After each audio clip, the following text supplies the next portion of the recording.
الله أكبر الله أكبر الله أكبر الله. Ассалату вассаляму аля Расулиллах ва аля алихи ва асхабихи ва ман валя. Пусть Аллах примет наше поклонение, пусть Аллах простит нам наши грехи, укрепит на этом пути и вернет к Нему, будучи мусульманами, со словами «Ла иляха илля-Аллах, Мухаммад Расулуллах». Также наш любимый пророк Мухаммад, саллаллаху алейхи вассалям, говорит: человек, который пришел в дом Аллаха ради того, чтобы получить эти знания или же распространить их, то он получит награду, как будто совершил полноценный хадж. Пусть Аллах даст нам эту награду, пусть Аллах укрепит и поправит наши намерения. Также пусть Аллах даст нам полезные знания, и чтобы мы эти знания могли использовать как в этой жизни, и также, чтобы эти знания свидетельствовали за нас в судный день. На прошлых уроках мы упомянули, во-первых, это тафсир, то есть рассказали толкование суры Фатиха, потом перешли к суре Ан-Нас, люди, также мы упомянули суру Аль-Фаляк, рассвет. Вот в этих двух сурах было упомянуто 4 зла. Кто помнит сура Нас? Какое там зло? Васвас, правильно, то есть это зло, которое находится внутри нас, и оно невидимо. Из-за этого мы прибегаем 3 качествами Аллаха, чтобы бороться против него. Также в суре Фаляк было упомянуто одно качество Аллаха, но уже против 3 зол, которых мы можем увидеть. Да, первое — это когда наступает ночь, второе — это когда колдуны дуют на свои узлы, и третье — это когда завистник завидует. В суре Аль-Ихлас мы с вами упомянули качество описания Аллаха. И вот эти 3, с одной стороны, маленькие суры, но они очень важные в жизни мусульманина. Мы их должны читать, повторять после каждого намаза, а после утреннего и после магриба, после ахшам намаза мы их читаем по 3 раза. И также, если мы хотим защитить себя или своего ребенка, то мы должны читать эти 3 суры на руки, дуть и протирать от головы до ног. И это мы должны делать по 3 раза. Вот было краткое того, что мы прошли. Сегодня, иншаллах, мы с вами разберем суру Аль-Масад. Это у нас по счету 111-я сура. Бисмиллахи р-Рахмани р-Рахим. Ее зовут, эту суру называют Аль-Масад. Или же также она упомянута как Таббат, также ее некоторые называют Абу Лахаб. Это все названия суры, и они все взяты из самой суры. Если останавливаться на ниспосылании этой суры, то есть по какой причине она была ниспослана, то мы знаем, когда нашему пророку Мухаммаду, саллаллаху алейхи вассалям, было 40 лет, ему ниспосылаются первые аят. Икра бисми раббика аллази халяк. Так ведь? И он в течение 3 лет ведет тайный призыв. Тайный. То есть осторожно он начинает объяснять своим друзьям, своим доверенным лицам, родственникам, но открыто он еще никого не призывает. И Аллах Субханаху ва Тааля приказывает пророку Мухаммаду, саллаллаху алейхи вассалям, в 4 году от пророчества начать открытый призыв. И приводится в сборнике Бухари от Абдулла ибн Аббаса, то, что пророк Мухаммад, саллаллаху алейхи вассалям, хараджа иля бадха, то есть это местность, он вышел фасаад аль-джабаль и поднялся на гору, фанада, и начал призывать я сабаха, то есть он начал призывать людей. Раньше не было ни микрофонов, да, из-за этого человек, если хотел что-то сказать, какое-то объявление сделать, он поднимался на гору, чтобы его все видели, и начал призывать. «Фаджтамаат илейхи Курайш». И собралось к нему племя Курайш, то есть это основные жители Мекки. «Факаля араайтум ин хадастикум анна аль-адуву». И пророк Мухаммад, саллаллаху алейхи вассалям, говорит: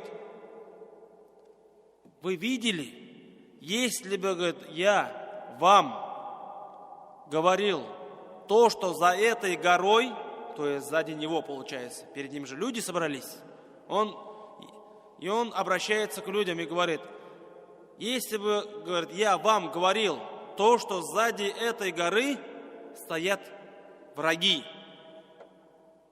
акунтум таздикуни, вы бы, говорит, мне поверили? Калу наам. И люди ответили: да, мы бы, говорит, тебе поверили. Почему?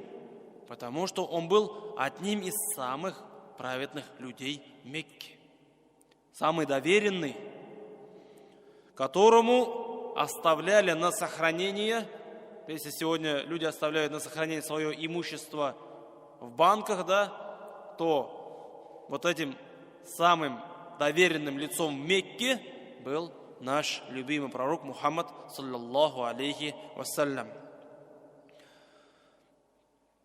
«Каля фа инни назирун лакум». И пророк Мухаммад, саллаллаху алейхи вассалям, начал обращаться к ним, к этим людям. «Поистине я назир, увещеватель для вас. Байна ядей азаб аль-шадид». То есть я, говорит, вас увещеваю, то есть я вам говорю то, что если вы останетесь на этом пути, какой это путь? Поклонение идолам. Почему? Потому что в Мекке около Каабы и внутри нее, представьте себе, самое священное место на земле. И около Каабы и внутри нее было 360 идолов.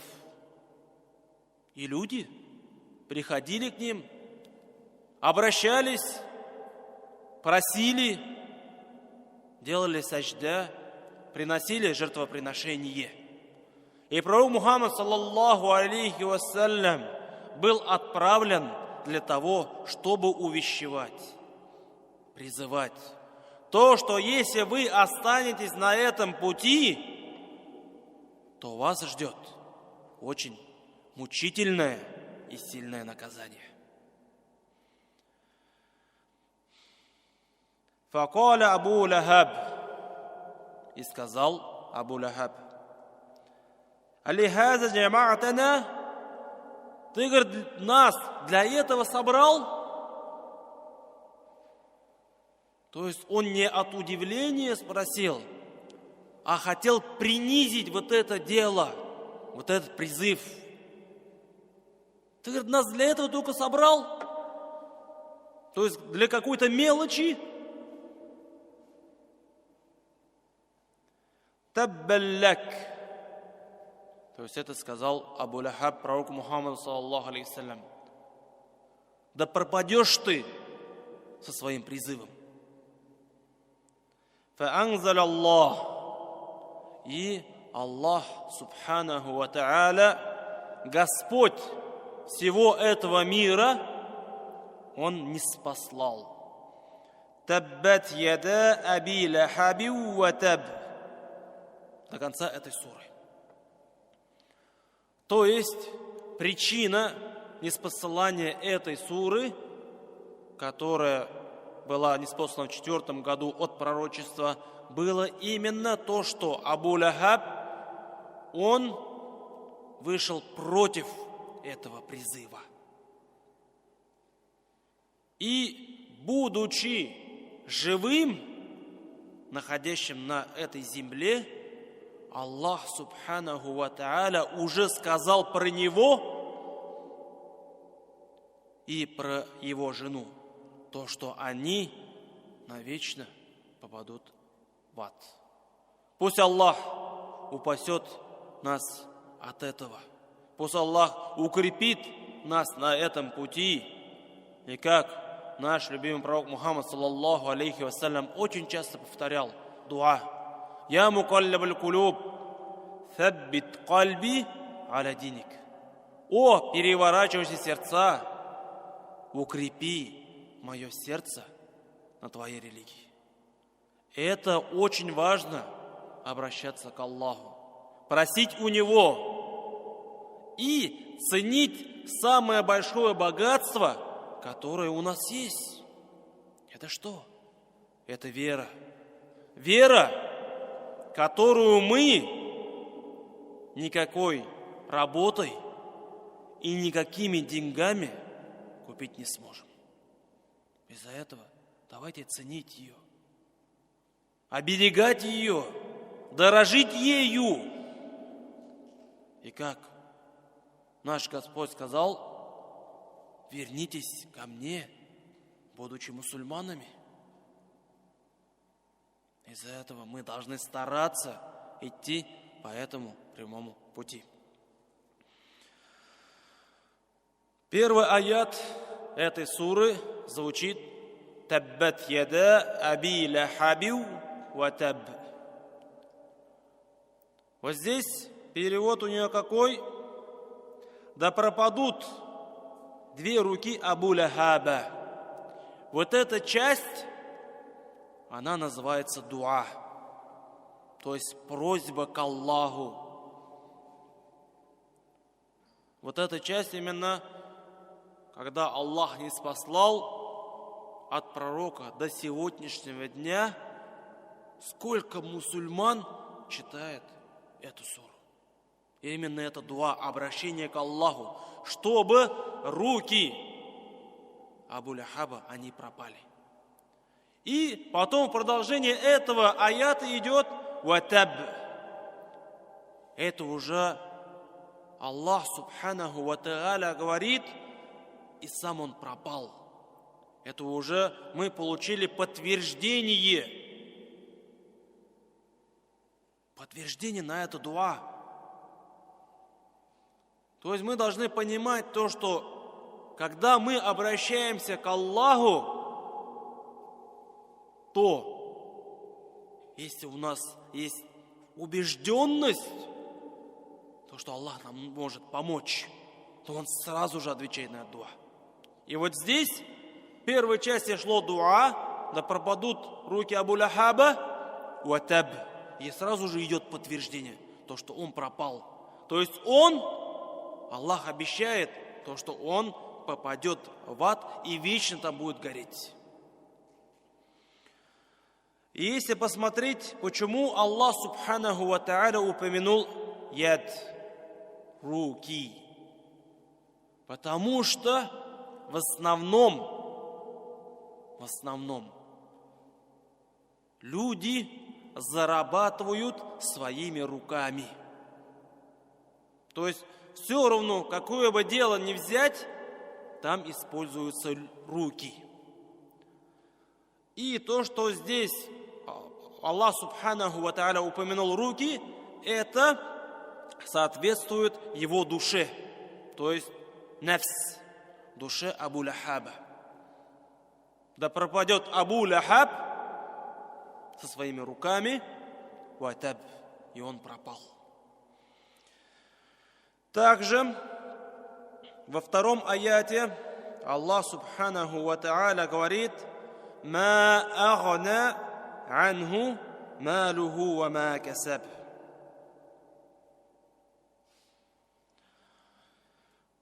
То есть не спасло его, то есть Абу Лахаба, его богатство и то, что он приобрел. Его положение в обществе, его дети, никто и ничто не может помочь, если Аллах Субханаху ва Та'аля тебе уже что-то предписал. Если даже вот этот весь мир соберется для того, чтобы тебя унизить или тебе навредить, Аллах не захочет этого, то никто тебя даже пальцем не сможет тронуть, потому что все могущество принадлежит Аллаху Субханаху ва Та'аля. И упоминается от Абдулла ибн Мас'уда, анна Расулуллах саллаллаху алейхи вассалям, когда пророк Мухаммад саллаллаху алейхи вассалям даа каумуху илял иман, то, что пророк Мухаммад саллаллаху алейхи вассалям призывал людей к вере,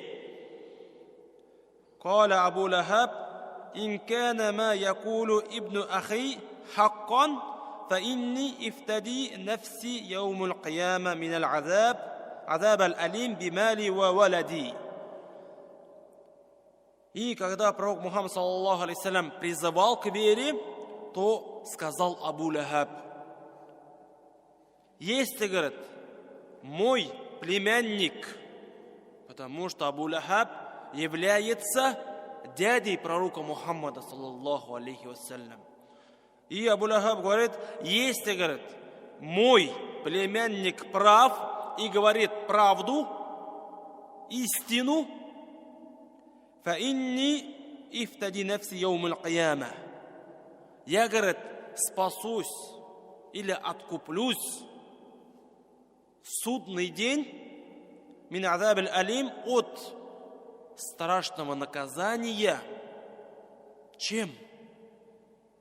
Бимали ва валади, своим имуществом, своим богатством и своими сыновьями, своими детьми. Но мы прекрасно понимаем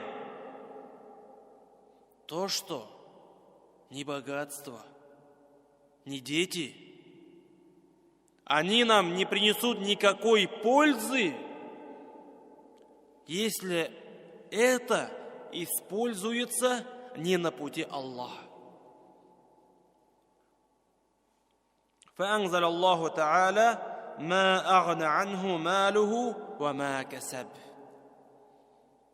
Не спасло его, не помогло ему его имущество, его деньги и также его положение в обществе и его дети. Нет. Из-за этого мы прекрасно знаем, когда человек умирает, то его книга деяний что делает? Закрывается. «Иза мата л-инсану инката анху амалуху». Когда человек умирает, то, говорят, останавливаются его дела. «Илля мин саласатин», кроме как 3 вещей. Первое — это что? Это полезные знания. Если мы после себя оставим полезные знания, и люди, дети, родственники, соседи, друзья, кто-нибудь из них будет использовать, то наша книга деяний будет открыта, и туда будет записываться. Также второе — садакатуль джария. То есть то, что помогает людям.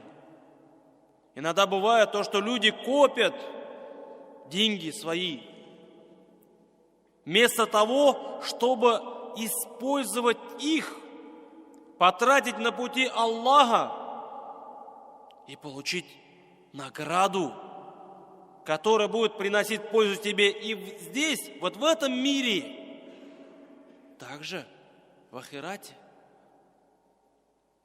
Потому что вещь, которую ты оставил, построил мост, дорогу, мечеть, мадресе, посадил дерево, оставил какую-нибудь книгу, насколько, как долго она будет использоваться, мы не знаем. Но мы из-за этого должны готовиться к встрече с Аллахом. И третье, валяду салих, праведный ребенок, который после нашей смерти будет, иншаллах, просить за нас, молиться, обращаться к Аллаху, чтобы Аллах простил его родителям грехи и ввел в райские сады Фирдаус. А Абу Лахаб, имея столько возможностей, не воспользовался. Он думал, то, что откупится, ему положение в обществе, его имущество, его дети помогут. Но нет. В судный день человек будет один.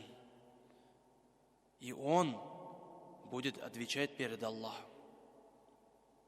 И как он будет отвечать?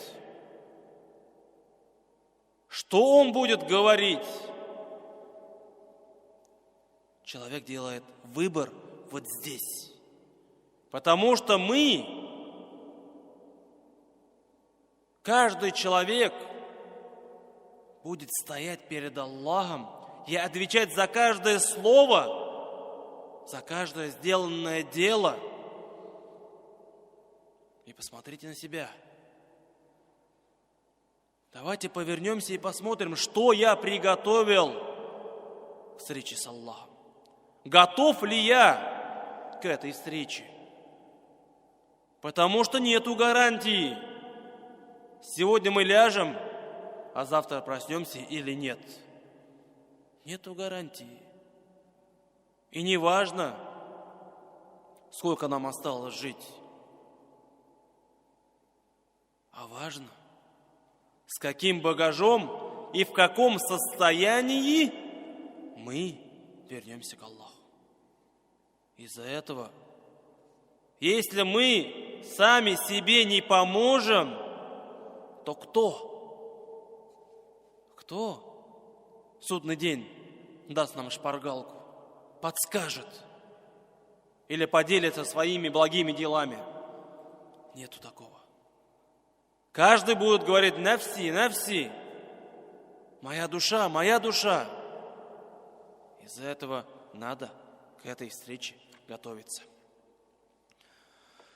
Также Аллах Субханаху ва Тааля в 3 аяте говорит: «Саясла наран зата лахаб». Будет он гореть в огне, обладающем пламенем. То есть здесь Аллах Субханаху ва Тааля говорит то, что он будет в аду, он будет там гореть. И это не просто какой-то огонь, это адский огонь, который сильнее, чем огонь вот в этом мире в 70 раз. Попробуй, когда включаешь газ, засунуть свой палец. Сколько продержишься? Сколько? Секунду? 2? И мы не должны думать, то, что я мусульманин, я читаю намаз, пощусь Рамадан, все, я получил гарантийный билет, безопасность от ада. Нет. Нет. будут мусульмане, которые сразу попадут в рай. Пусть Аллах сделает нас из этих мусульман. Но даже будут мусульмане, которые сначала попадут в ад. Я не говорю здесь о неверных, я говорю о мусульманах. Из-за этого еще раз хочу напомнить, что я приготовил. Как я подготовился к встрече с Аллахом. Доволен ли мною Аллах? Потому что в рай человек не заходит по причине намазов или поста. Нет. Он, поклоняясь Аллаху, совершая намаз, он достигает довольства Аллаха. И по причине этого довольства только сойдет в рай. Да, ты намаз читаешь, ты постишься, а может быть ты где-то про кого-то что-то говоришь, про соседа или родственника. И вот именно твой язык, который ты не можешь держать за зубами, ведет тебя в ад. Потому что именно по причине твоего языка Аллах не стал доволен тобой. Иншаллах, да, ты мусульманин, ты намаз читаешь. Ты в конце концов попадешь в рай. Но через ад или нет? Вот в чем вопрос. Из-за этого мы должны готовиться. Также в 4 аяте Аллах Субханаху ва Тааля говорит: «Вамраатуху хаммалаталь хатаб». И жена его является носильщицей дров. Вот здесь один известный муфассир, то есть толкователь, он говорит, его жена, которую звали Джамиля, которая помогала своему мужу Абу Лахабу причинять очень много вреда нашему любимому пророку Мухаммаду саллаллаху алейхи вассалям. Она будет также помогать своему мужу где? В аду. Как можно помочь? Во-первых, она тоже попадет в ад. И плюс к этому она будет носить дрова и подкидывать в огонь, который горит под кем? Под Абу Лахабом. То есть как она вот в этом мире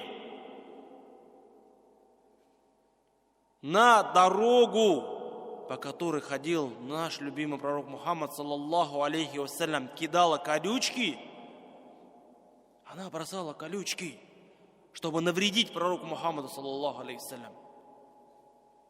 Также она будет подкидывать своему мужу в аду трава. Очень страшно. Из-за этого мы должны воспитывать как себя, так и свои семьи. Потому что, когда вернемся к Аллаху, мужчина, глава семейства, он будет отвечать не только за себя. Уже ответ за себя будет тяжелый, но еще плюс к этому он будет отвечать и за свою жену, и за своих детей. Из-за этого мы уже сейчас, с этого момента, должны готовиться к этому.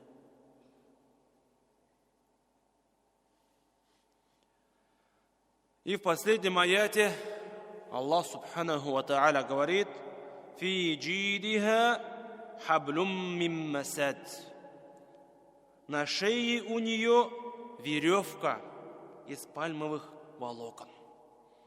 Здесь ученые тоже говорят то, что когда в этом мире она привязывала к своей шее корзину с этими колючками и причиняла вред нашему пророку, также вот эта веревка, которая будет у нее привязана в аду, она будет ей же самой причинять вред. Из-за этого, дорогие мои братья, пусть Аллах укрепит нас на этом пути, даст нам полезные знания, чтобы вот эти знания, которые мы получаем, не просто услышали,